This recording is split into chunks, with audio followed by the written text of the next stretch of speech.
NewGenGamers.com.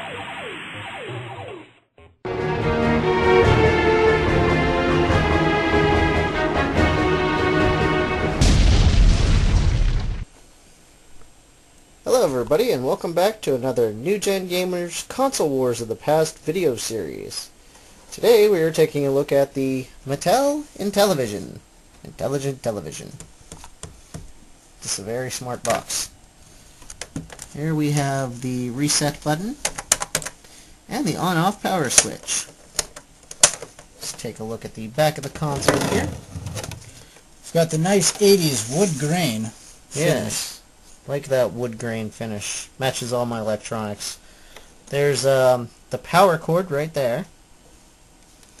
And there's the video cable right there. And the channel select switch is on the bottom. Oh, that's kind of hidden in there, isn't it?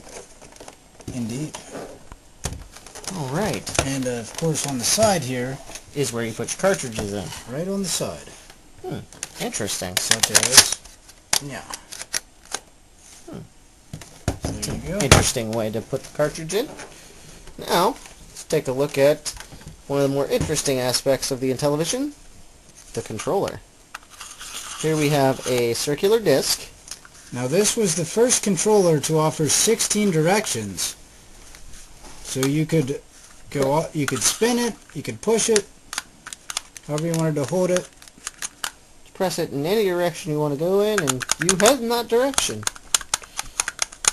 We've got the numeric keypad, which was rather popular in those days, apparently. Well, this was the system that innovated this, and the others in this generation would follow suit, and it works really well with this system. It was implemented well. There were a lot of good games that took advantage of it. And we have the double fire buttons on each side. I believe those were all separate buttons. Yeah. So a lot of different buttons on the controller, and of course after you're done playing, you can neatly tuck your controller right back into the system because it's hardwired into it. And you're not going to get it back out. Yeah, the one flaw here is that the controllers were actually hardwired to the system. So if you happen to get a little mad at your game and you smash your controller off the wall, you're screwed. Well, or if you throw it, it bounces back. Oh, it's like a boomerang effect.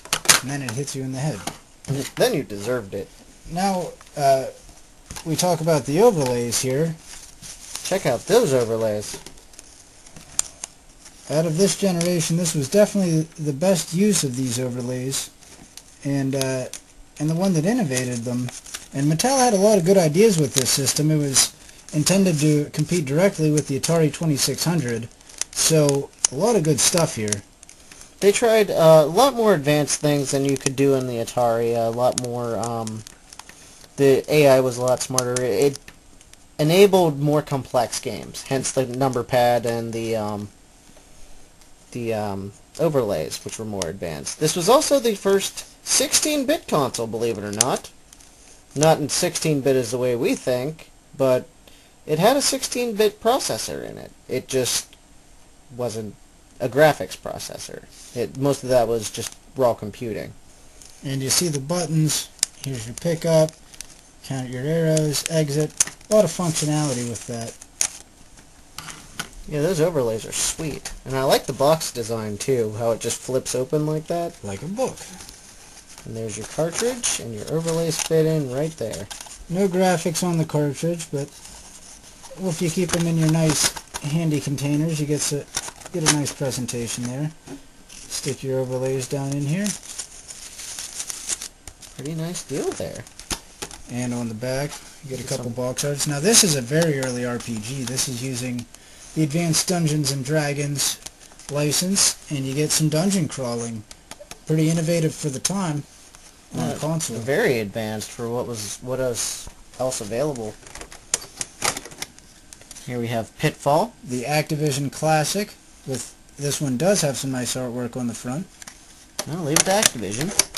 An Intellivision classic here, Astro Smash. They kind of took asteroids and crammed it with Space Invaders, and you get Astro Smash. Nice overlay. There it is. in all its glory. And that's what it Nice looks shot like. on the back there. We have Beauty and the Beast. From iMagic, another Atari offshoot. And they like to have really shiny boxes to make them stand out on the display shelves, as you can see. Yes, the glare is Now this one has kind of a cool overlay. not really much that it does, but you get the building and Yeah, they had some nice stuff with this system that kind of got you into the game a little bit more.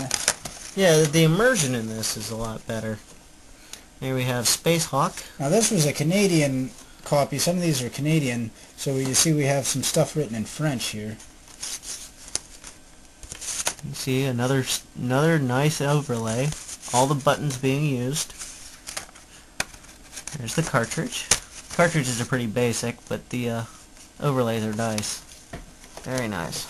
Here we have one of the original games released for it, Las Vegas Poker and Blackjack. And was packed in with the system.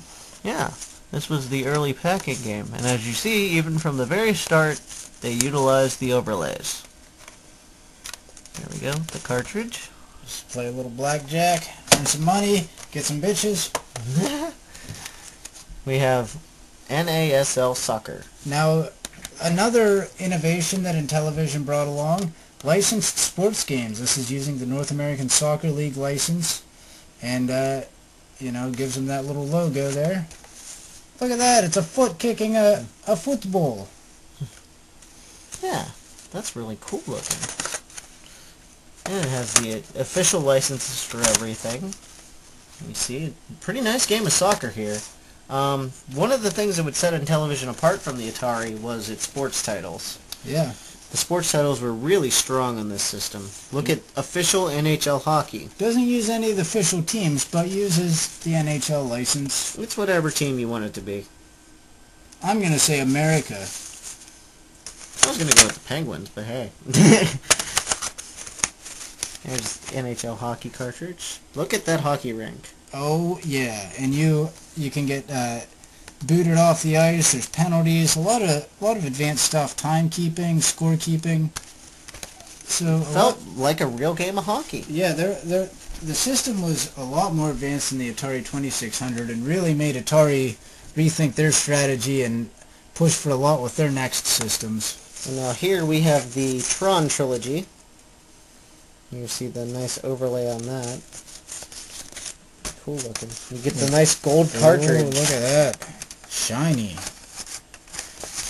This was a talking one. It talks! This one utilized the voice. IntelliVoice. Yes, and we don't have the voice module, but if you saw this packaging, you could use it, and it talked, and you could talk to it, but wasn't a whole lot of use. Well, I think it could only talk. It could only talk to you. You could talk to it if you You wanted. could talk to it, but it wasn't going to do It much. wasn't going to respond.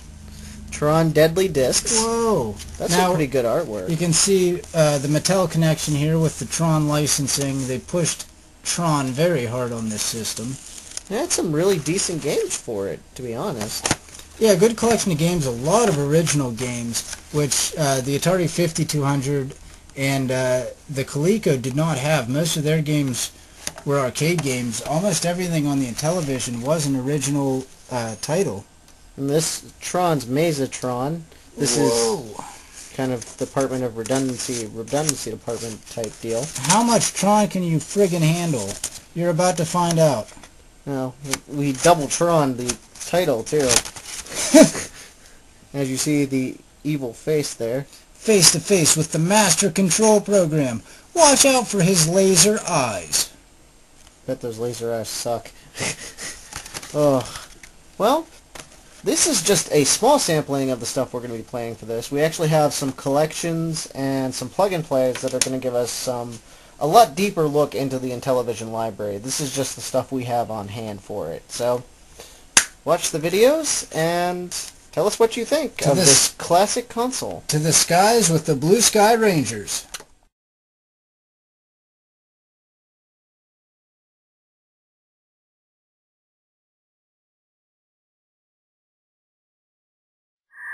NewGenGamers.com